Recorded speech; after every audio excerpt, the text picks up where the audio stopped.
આગળ અન્ય સમાચાર પર નજર કરીએ તો અમરેલીના સાવરકુંડલામાં વેપારીએ આત્મહત્યા કરતા ચકચાર મચી છે।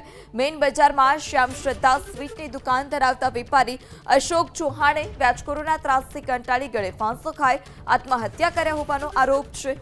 મૃતક અશોકભાઈ પાસેથી એક સુસાઇડ નોટ પણ મળી આવી, જેમાં 8 વ્યાજખોરો પાસેથી અલગ અલગ રકમ ઊંચા વ્યાજે લીધી હોવાનો ઉલ્લેખ કરાયો છે। જે આધારે સાવરકુંડલા પોલીસ સ્ટેશનમાં શહેર ભાજપ પ્રમુખ ભાવેશ વિકમા સહિત 8 શખ્સ સામે ફરિયાદ દાખલ કરવામાં આવી છે।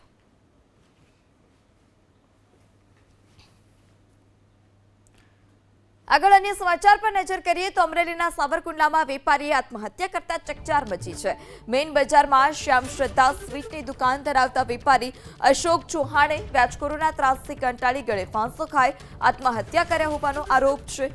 મૃતક અશોકભાઈ પાસેથી એક સુસાઇડ નોટ પણ મળી આવી, જેમાં 8 વ્યાજખોરો પાસેથી અલગ અલગ રકમ ઊંચા વ્યાજે લીધી હોવાનો ઉલ્લેખ કરાયો છે। જે આધારે સાવરકુંડલા પોલીસ સ્ટેશનમાં શહેર ભાજપ પ્રમુખ ભાવેશ વિકમા સહિત 8 શખ્સ સામે ફરિયાદ દાખલ કરવામાં આવી છે।